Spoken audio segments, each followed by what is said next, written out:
English का chapter 14. The name of the chapter is brain, the controller of the whole body. आज हम पढ़ेंगे जो हमारा दिमाग है, जो हमारा ब्रेन है, वो हमारी बॉडी को किस तरीके से कंट्रोल करता है. यहाँ पे हम देख रहे हैं ब्रेन, और इसके आगे पीछे हमें ये दिखाया डायग्राम्स के थ्रू कि कैसे जो हमारा ब्रेन है वो हमारी बॉडी के फंक्शंस को कंट्रोल करता है. चाहे वो बुक पढ़ने में हो, टीवी देखने में हो, खेलने में हो, गाने सुनने में हो, कुछ खाने में हो, हर चीज में हमारा जो ब्रेन है वो हमारी बॉडी को कंट्रोल करता है. तो किस तरीके से हमारा ब्रेन हमारी बॉडी को कंट्रोल करता है हम पढ़ेंगे. Brain is the most important organ of a body. It is an organ that senses, makes connection and issues order that control all the body organs. यहाँ पे हम क्या पढ़ते हैं कि जो हमारा दिमाग है हमारी बॉडी का सबसे इंपॉर्टेंट ऑर्गन है. क्यों? क्योंकि हमारी बॉडी के सारे फंक्शंस हमारा दिमाग कंट्रोल करता है. हमने खेलना है, हमें उठना है, हमें पढ़ना है, हमें बैठना है, ये जो सारे फंक्शंस है हमारा ब्रेन कंट्रोल करता है. It is located inside the head. The brain is well protected in the body skull. Several toe membranes and a layer of liquid cushions the brain against shock. अब हम आगे क्या पढ़ते हैं बच्चे. जो हमारा दिमाग है हमारे सर के अंदर होता है और ये स्कल के थ्रू प्रोटेक्टेड होता है. बहुत सारी शेल्स होती है, बहुत सारे नर्वस सिस्टम होते हैं जो हमारे ब्रेन को कवर करती है और उसे प्रोटेक्ट करती है.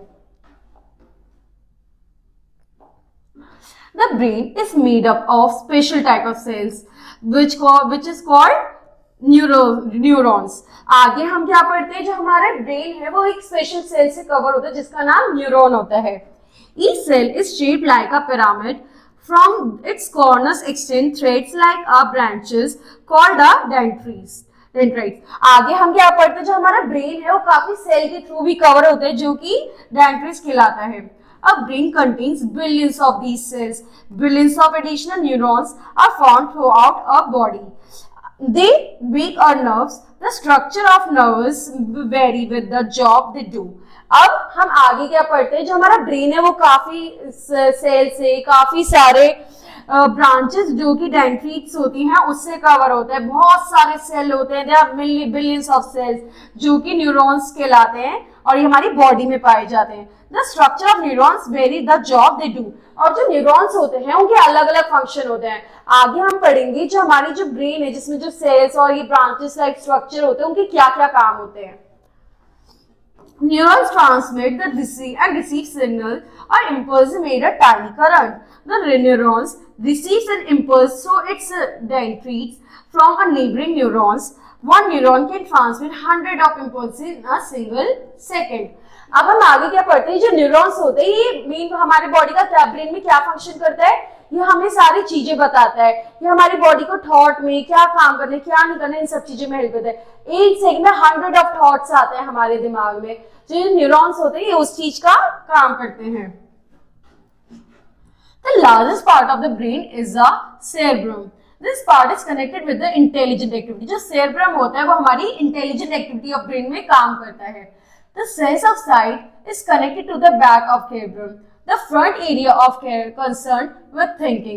जो हमारे फ्रंट का एरिया होता है वो हमारे सोचने समझने की शक्ति में काम देता है. The cerebrum is underneath the cerebrum which walk, run, bend or turn. It control our movements and keeps our balance. अब जो ये क्या कहते हैं सेरेब्रम होता है जो कि सेरेब्रम के अंदर होता है वो किस चीज में हमें हेल्प करता है, हमें चलने में, दौड़ने में, पीछे मुड़ने में, हमारी बॉडी की सारी एक्टिविटीज कंट्रोल करता है. Another small part of medulla which control the heartbeat and breathing automatically. The spinal cord is an extension and connector of brain. जो spinal cord होती है वो हमारी brain का connector होती है जिसमें हमारी सारी चीज होती है.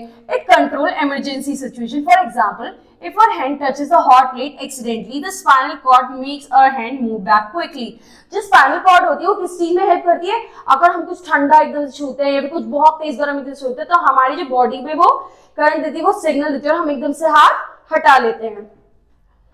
Our eyes don't actually see. This senses light and report the sensations to the brain by sending signal or impulses. The brain interprets the impulses and then we see a child or a mango. तो जो हमारी आंखें वो actually देखती नहीं, वो सिर्फ light देखती है और वो सिग्नल पहुंचाती है हमारे दिमाग तक, जिसके थ्रू जो हमारा जो दिमाग है वो विजुअल्स देखता है कि वो इंसान है, वो बच्चा है, वो पेड़ है, वो पौधे, ये सारा फंक्शन हमारे ब्रेन का होता है। Similarly, we touch, taste, smell or hear by interpreting to the brain. That is why the odor of the smell flower must be liked by a brain and not liked by the faint's brain. इसे जो हमारा brain है वो किसके बहुत सारी चीजों में, जो हम खाना खाते हैं, जो हम स्मेल करते हैं, जो हम टच करते हैं, हर चीज हमारा ब्रेन सिग्नल देता है। हमारी अच्छी स्मेल आ रही है, हमें बदबू आ रही है, सब हमारा ब्रेन सिग्नल देता है। और ये सब हमारे ब्रेन से, हमारे दोस्त का दिमाग नहीं बताएगा हमें कि ये चीज ठंडी है, ये गर्म है, इसमें कांटे हैं, इसमें बदबू है, ये सब हमारा खुद का दिमाग हमें सिग्नल देगा। The human brain is the most delicate and the most complicated organ in the body. जो इंसान का ब्रेन है, दिमाग है, वो सबसे ज्यादा कॉम्प्लिकेटेड चीज होती है ह्यूमन बॉडी में। It is like a busy telephone switchboard. Thousands of messages arrive and go out in every minute. जो हम अब बच्चों हमारे दिमाग में हर वक्त कोई ना कोई थॉट्स चलते रहते हैं। कभी कुछ चलता है, हमें भूख लगी, हमें प्यास लगी, हमें खेलना है, हमें पढ़ना है, ऐसे बहुत सारे थॉट्स होते हैं। जो हमारा ह्यूमन ब्रेन होता है बहुत ही कॉम्प्लेक्स होता है। जो हमारे को दिमाग में इतने सारे थॉट्स होते हैं उनको सेटल डाउन करता है, उनको सही टाइम पे पहुंचाता है और बहुत इंपॉर्टेंट फंक्शन करता है। Enormous number of impulses pour into the brain every second. The brain coordinates all the impulses it receives. It separates quickly. That is the most important for the movement from all the rest. जैसे कि अभी हमने कहा जो brain होता है फिर वो डिसाइड करता है कि क्या चीज कब इम्पोर्टेंट है, क्या चीज कब इम्पोर्टेंट है। तो हमारा ये सब ब्रेन डिसाइड करके हमें उस हिसाब से सिग्नल्स देता है। The whole process takes only a tiny fraction of a second. For example, when we cross a road on a square, we see a traffic signals, moving or standing vehicle and people of the sort. When the brain wants us to cross a road, it neglected all the other things except those helpful in crossing the road. Then it sends the impulses to the muscles of the legs and trunk to move.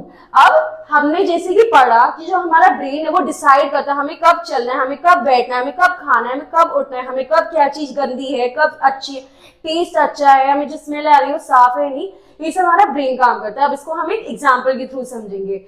जब हम एक road cross करते हैं तो हमारा जो brain है वो हमें गाइड करता है, वो हमें दिखाता है यहाँ पे रेड लाइट है, यहाँ पे ट्रैफिक है, यहाँ से कार निकल रही है, इसको हमारा ब्रेन गाइड करता है। तो जब हमारा ब्रेन हमें बताता है सब चीज इग्नोर करता हुआ कि यहाँ से अब सब कार रुक गई, रेड लाइट होगी, तो हमारा ब्रेन हमारे लेग्स को सिग्नल देता है कि अब हम चलकर रोड क्रॉस कर सकते हैं। When an insect crawls on a neck, the nerves from the back send something crawling message to the brain. If the brain thinks it should be removed with the hanky, it sends an impulse to our arm and hand to make move the hanky and remove the insect. अब दूसरा example, जैसे हमारे कान के पास मक्खी भिनभिनाती है, हमारे ऊपर मक्खी आती है, तो ये जो ब्रेन है हमारे हमको सिग्नल देता है कि यार हमें इसे रुमाल से हटाना है, हमें इसे हाथ से हटाना है। तो हमारा ब्रेन हमारे हाथ को सिग्नल देता है उस हैंकरचीफ को पकड़ने के लिए, उस मक्खी को हटाने के लिए। इस तरीके से जो ब्रेन है हमारी पूरी बॉडी का फंक्शन को कंट्रोल करता है। The nerve impulses travel at the speed of several hundred kilometers per hour. Or, for example, a brain sees a snake. Through your eyes, it gets impulses within a tiny fraction of a second. It decides and sends the impulses to your feet with the same speed. That is how you run the moment you see a snake. Thus, your five senses tells your brain about the world around you. The brain interprets the situation, takes decision and order quickly. जो हमारा दिमाग है उसमें thousand of thoughts, millions of thoughts होते एक बार में, वो इतनी जल्दी जल्दी काम करता है। जैसे कि एग्जांपल हमने सांप देखा तो हमारा जो हमने आईज के थ्रू ब्रेन को सिग्नल भेजा और ब्रेन ने जल्दी से रिएक्ट किया हमारे पैर को कि हम भागने लगे। इतनी स्पीड में, इतनी जल्दी काम, मिलियंस ऑफ सेकंड्स में ही काम करता है, पर सेकंड में बहुत जल्दी जल्दी काम करता है। या फिर हमने कोई जानवर देखा, लायन देखा, हमारा ब्रेन हमें सिग्नल देगा और हम जल्दी से वहां से भागेंगे। जो हमारी बॉडी में फाइव सेंसेस होती हैं वो हमारी बॉडी को, हमारे ब्रेन को सिग्नल देती है। हमारी आईज, हमारा नोज, हमारा टंग, हमारे ईयर्स, ये हमारी स्किन, ये सब हमारे ब्रेन को सिग्नल देते हैं। हमारी आईज ब्रेन को सिग्नल देती है कि हमने ये देखा, हमारे जो नोज है वो हमारे उसको सिग्नल देती है हमें ब्रीथ करना है। हमारा टंग हमारे ब्रेन को सिग्नल देता है कि डिश जो हम खा रहे हो गर्म है, ठंडा है, टेस्टी है, सॉल्टी है, क्या है। हमारे जो कान है हमारे ब्रेन को सिग्नल देता है अब हम गाने सुन रहे हैं, अब हमारी रात हो गई, सब कुछ, हमारी जो स्किन है वो हमारे को बताती है ब्रेन को कि चीज ठंडा है या गर्म है। The brain stores our experience and does to learn. We learn. It records the things that we learned in the past and remember. We have two types of memories: long term and memories that last for years, short term memory that lasts for few minutes, hours or a day. अब जो हमारी brain के अंदर जो memories होती है वो भी दो तरीके की होती है, लॉन्ग टर्म और short term. Long term memories वो होती है जो हम सालों साल अपने दिमाग में रखते हैं, और शॉर्ट टर्म मेमोरीज वो होती है जो हमारे दिमाग में कुछ पलों के लिए रहती है, शायद कुछ घंटों के लिए रहती है। Here the brain keeps the information that we need for a while. For example, when we go upstairs on the kitchen to get some milk, we don't forget for what the purpose we went for. कभी कभी ऐसा नहीं होता हम रसोई में जाते हैं और हम भूल जाते हैं कि हम किस काम से आए थे। That's how our brain works. That's a short term memory. Is a brain like a computer? Is it? But it is more correct to say that computer is like a brain. Both can receive and remember information and can learn to do new things. क्या हमारा जो दिमाग है वो computer है? Is that so? हम ये जरूर कह सकते हैं जो कंप्यूटर है उसमें हमारा ह्यूमन दिमाग। It is a more correct to say computer is like a brain. कि कंप्यूटर एक दिमाग की तरह है, वो हमारी सारी मेमोरी स्टोर करता है, वो जल्दी जल्दी काम करता है, वो हमारे को अलग अलग सिग्नल देता है, वो रिसीव और सारी चीजें करता है कि we both can receive and remind the information we know. But there is a big difference. The brain can think of new story or a good poem. A computer cannot produce a story or a good poem. A computer cannot do anything that hasn't already been commanded to do. But the brain can do all the without something telling it to do.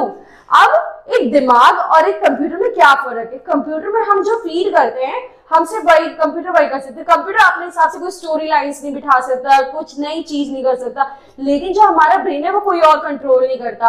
हम अपने दिमाग में जो story चाहे बना सकते हैं, जो सोचना चाहे सोच सकते हैं, जो करना चाहे कर सकते हैं। हमारा ब्रेन किसी के ऊपर डिपेंडेंट नहीं होता।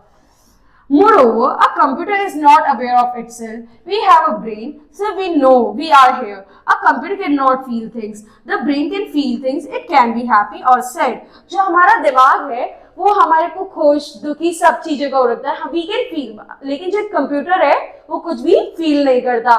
Computer can't be hurt, but a brain can tell us when we are sad and when we are happy. Also, creatures also have brains. Put a very small one. Smaller animals such as bees can remember where their hive is and know the time of the day. The massive dinosaurs strangers weighed 1.5 tons. Yes, its brain was the size of the walnut. Of all the animals, human brain is the most developed one. अब हमने and में क्या पढ़ा कि जो हमारा दिमाग है वो एक वॉलनट के साइज का, लेकिन एक ह्यूमन में सबसे ज्यादा ब्रेन होता है कंपैरेटिवली टू एनिमल्स। तो आज हमने इस चैप्टर में क्या पढ़ा बच्चों कि जो हमारा दिमाग है वो हमारी बॉडी का सबसे इंपॉर्टेंट पार्ट होता है और हमारी बॉडी के सारे फंक्शंस में हेल्प करता है। जो हमारी बॉडी के 5 सेंसेस हैं वो हमारे ब्रेन को सिग्नल्स देती हैं। जैसे कि हमने पहले पढ़ा था, आंखें देख के बताती क्या चीज सही क्या गलत, स्किन बताती है ठंडा और गर्म, जीभ बताती है कि क्या चीज सॉल्टी मीठी क्या है, जो हमारे नोज है वो ब्रीथिंग और काफी चीजों में हेल्प करती है। हमारे ईयर्स सॉन्ग्स और जो भी कमांड्स होते हैं उसको लेने में ब्रेन को हेल्प करते हैं। जो हमारा ब्रेन है वो हर तरीके की मेमोरी स्टोर कर सकता है। हमारे ब्रेन के क्या क्या पार्ट होते हैं, किस तरीके से वो प्रोटेक्ट होता है और उसके क्या क्या काम होते हैं, ये हमने इस चैप्टर में पढ़ा। ठीक है बच्चों, अब हम अगला चैप्टर अगली क्लास में पढ़ेंगे। Thank you.